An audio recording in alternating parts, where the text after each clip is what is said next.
ஸ்தோத்திரம் செய்து தொழுவோம். மாத்திரை பொழுது மனதில் வைப்போம். நல்லன எல்லாம் தரும் அல்லல் எல்லாம் தீர்க்கும் சுகானந்த வாழ்வளிக்கும் அபிராமி அந்தாதி பாராயணம் அனுபவிக்க வேண்டிய தெய்வீக அருள். ஓம் ஸ்ரீகாந்தத்ருஹிணோபமன்யுதபனஸ்கந்தேந்திரநந்தியாதயः பிராச்சீனோ குரவோபி யஸ்ய கருணாலேஷாத்கதா கௌரவம் தம் சர்வாதிகுரும் மனோஜ்ஞவபுஷம் மந்தஸ்மிதாலங்கிருதம் சின்முத்ராங்கிதமுத்ரபாணிநளினம் சித்தே சிவம் குர்மஹே. நமஸ்ததசே நமஸ்ததசஸ்பதயே நமஸ்ஸகீனாம் புரோகானாம் சக்ஷுஷே நமோதிவே நமப்பிரதிப்தே நமஹ.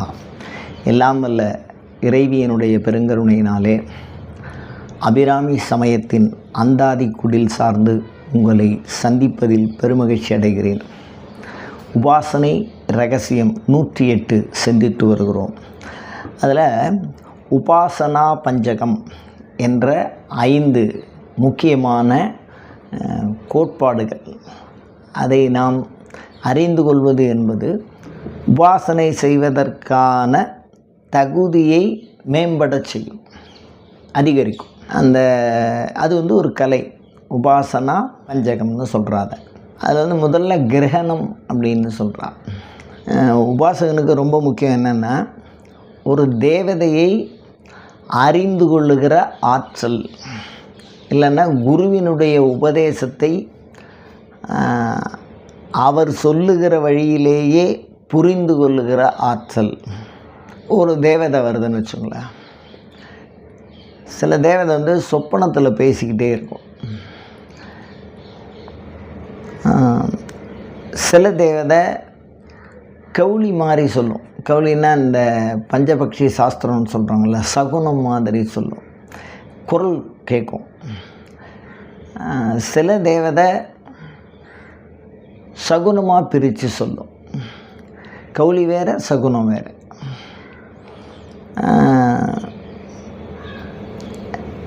இந்த மாதிரி ஒவ்வொரு தேவதையும், சில தேவதை குருவின் வாக்காக சொல்லும். சில தேவதை நாம் புஸ்தகத்தை எடுத்து படிச்சுட்டு இருப்போம். அதில் சில வரிகள் மூலமா நமக்கு உபதேசம் பண்ணுற மாதிரி இருக்கும். இப்படி எந்த சூழ்நிலையில் இருந்து தேவதை நமக்கு உபதேசித்தாலும், குரு நமக்கு உபதேசித்தாலும், அதை நாம் மிகச்சரியாக புரிந்து கொள்ளும் திறன், அதுக்கு தான் கிரகணம்னு பேர். இப்போ ஒரு உதாரணம் பாருங்கள். ஒருத்தர் வண்டி ஏறுறதுக்கு நிற்கிறார், பஸ் ஏறுறதுக்கு நிற்கிறாரு. அப்போ பக்கத்தில் இருக்கிறவர் யாரோ ஒருத்தர் யாரையோ பார்த்து சொல்கிறா, நம்ம ரொம்ப அவசரமாக போகணும். அப்போ என்ன ரொம்ப அவசரமா,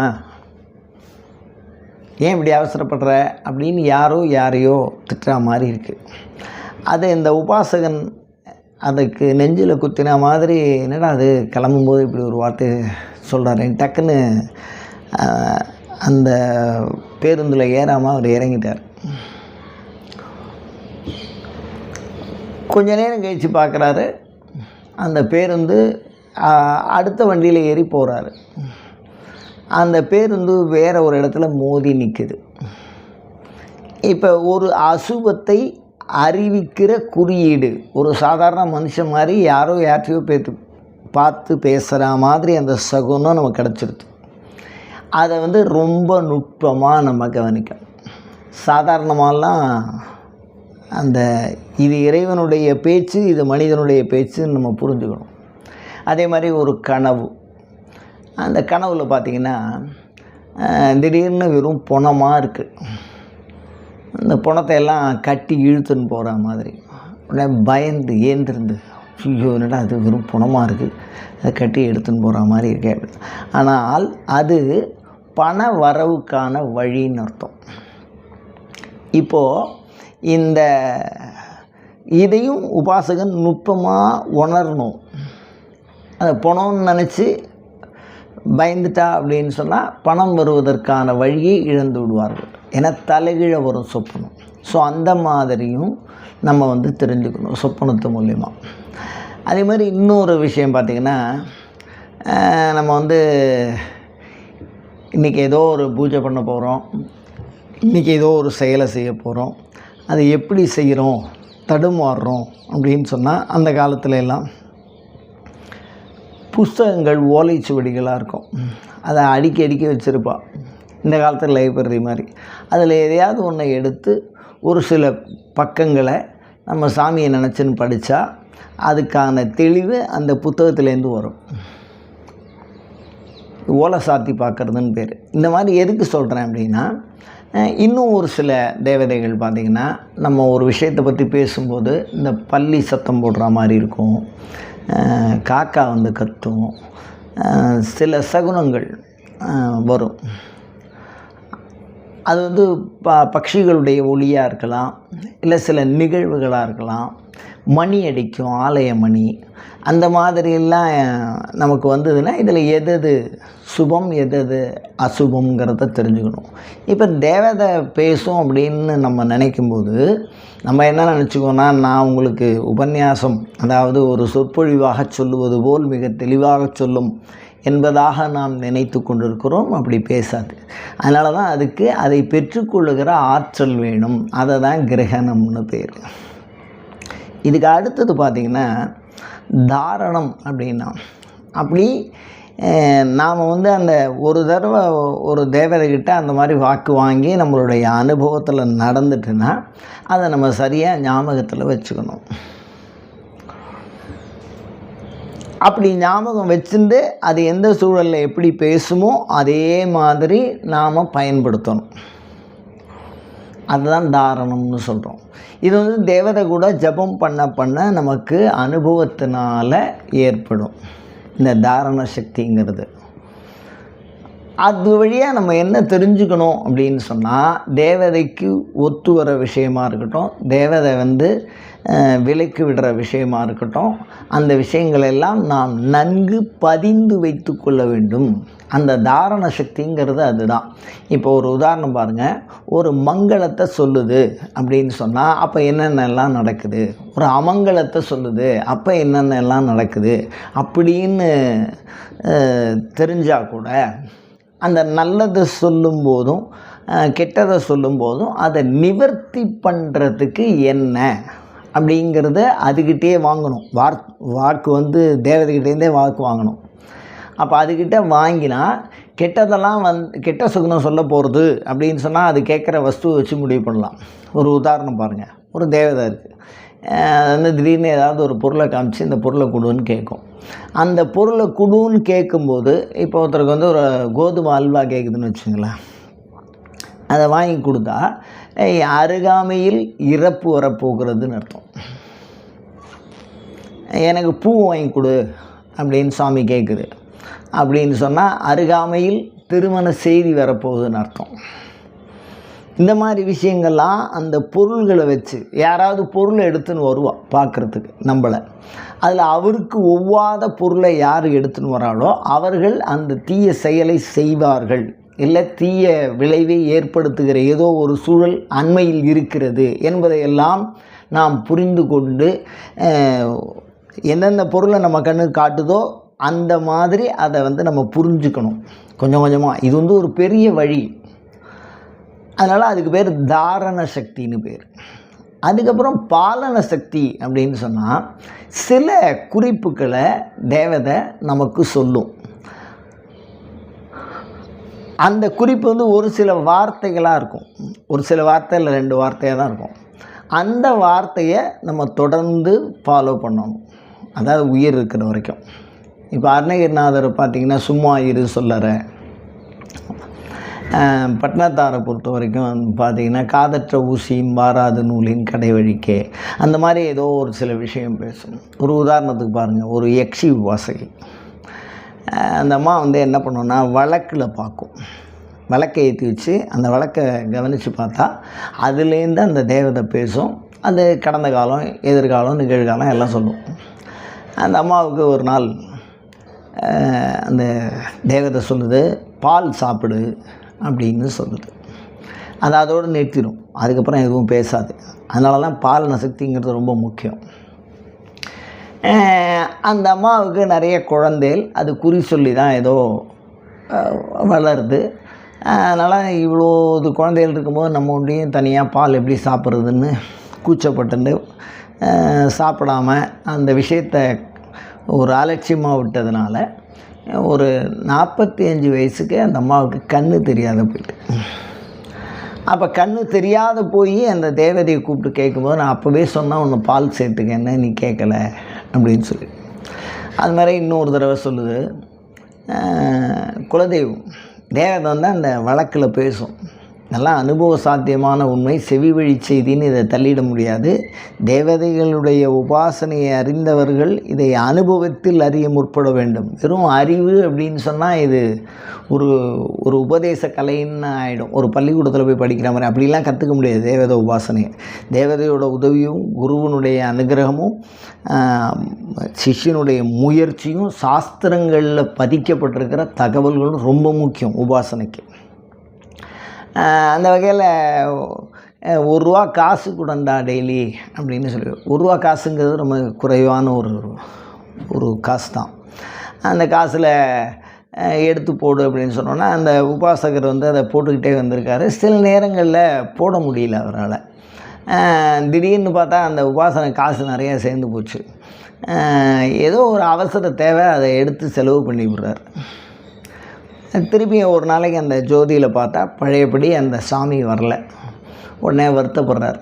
என்ன நம்மளை விட்டு சாமி போயிடுதா, அந்த இயல்பான சக்திலாம் நம்மளை விட்டு போயிடுதா அப்படின்னு வருத்தப்பட்டு அழும்போது, அதுக்கப்புறம் 1/2 hour கழிச்சு திருப்பியும் ஜெபம் பண்ணி பார்க்குறார். அதில் அழகாக சாமி வருது. அப்போ வரும்போது என்ன வருதுன்னா, என்ன இத்தனை நாளைக்குள்ளே என்னை தடுமாற வச்சுட்ட அப்படின்னா, இன்றைக்கி கும்பாபிஷேகம்டா, அதெல்லாம் முடிச்சுன்னு இப்போ தான் வரேன் அப்படின்னு சொல்லும்.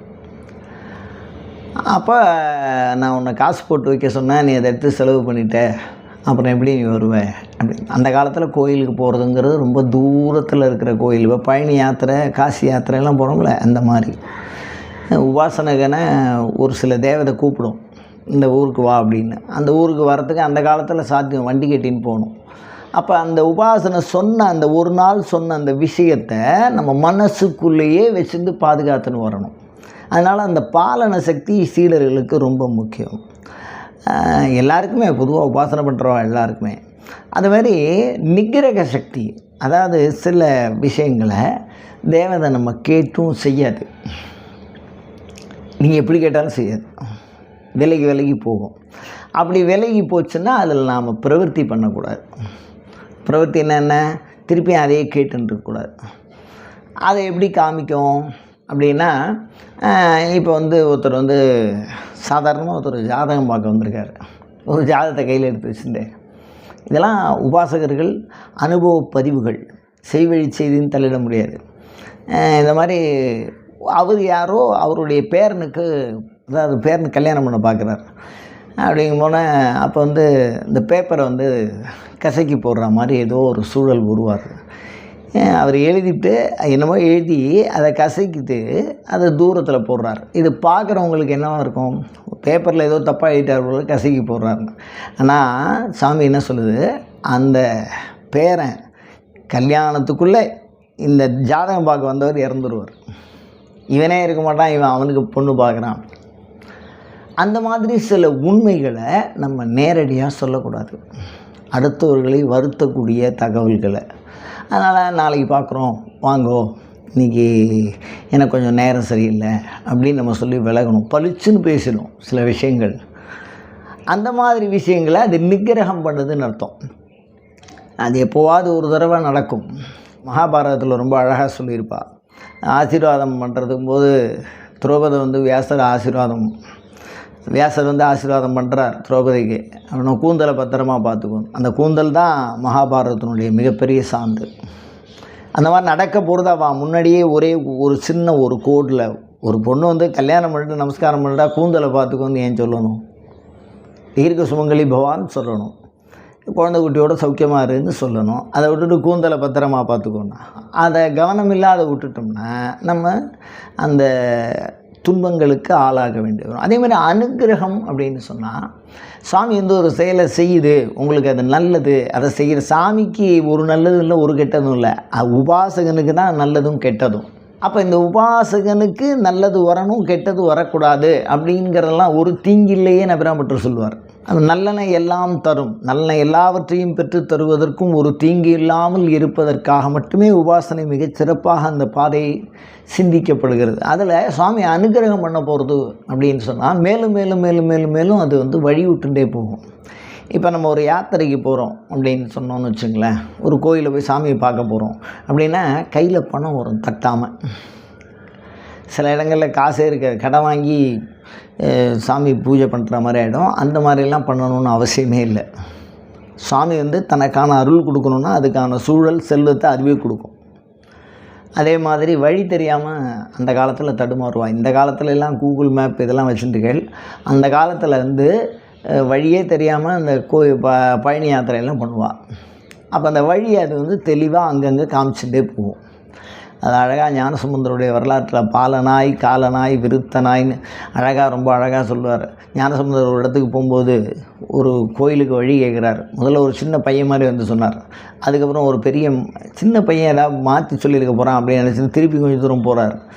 அதுக்கப்புறமும் வழி தேவதை ஏதாவது கோயில் வராமல் போகவே ஏதாவது மாற்றி சொல்லிட்டோம்னு ஒரு வயசானவர் கேட்குறார். அந்த வயசானவர் மாதிரி வந்து சொல்கிறார். அதுக்கப்புறம் பார்த்திங்கன்னா ஒரு காலை விரட்டின்னு வரா மாதிரி இருக்குது. அதுக்கப்புறம் கூவத்துக்கு பக்கத்தில் அந்த காலை போய் மறையுது, அந்த இடத்துல சிவன் கோயில் இருக்குது. அந்த மாதிரி எதுக்கு சொல்கிறேன்னா, அவர் வழி காட்டுறது அப்படிங்கிறது வெவ்வேறு வடிவத்தில் வந்து நமக்கு அந்த செல்லக்கூடிய வழிகளை துரிதப்படுத்தி அழகுபடுத்தி அழைத்து செல்லும் சாமி. உபாசனை என்பது ஒரு அனுபவம், ஒரு பழகு முறை, ஒரு நண்பனோட பழகிற மாதிரி, ஒரு தாயார் புள்ள கூட பழகிற மாதிரி, அப்படிப்பட்ட ஒரு விஷயம். இதில் இந்த உபாசனா பஞ்சகம் என்று சொல்லக்கூடிய கிரகணம், அதாவது புரிந்து கொள்ளுகிற பண்பு, தாரணம், அதை நாம் தக்க வைத்து கொள்ளுகிற பண்பு, பாலனம், அது சொன்ன வார்த்தைகளை கவனித்து பின்பற்றுகிற பண்பு, அது எப்படி அனுகிரகம் பண்ணும், அது எப்படி தடை பண்ணும், இப்படிங்கிறத இந்த 5மே நம்ம தெரிஞ்சின்றால் தான் உபாசனையில் ஒரு பூரணமாக நாம் வெற்றி அடைய முடியும். இதை நாம் அனுபவபூர்வமாக தெரிந்து கொள்ள வேண்டும். சில பேர் சாமியை எப்படி கும்பிட்றதுன்னு தடுமாறி இருக்கும்போது ஒரு புஸ்தகம் வரும். சில பேர் ரொம்ப தடுமாறி இருக்கும்போது ஒரு குரு நல்ல வழியை காட்டிட்டு போவார்.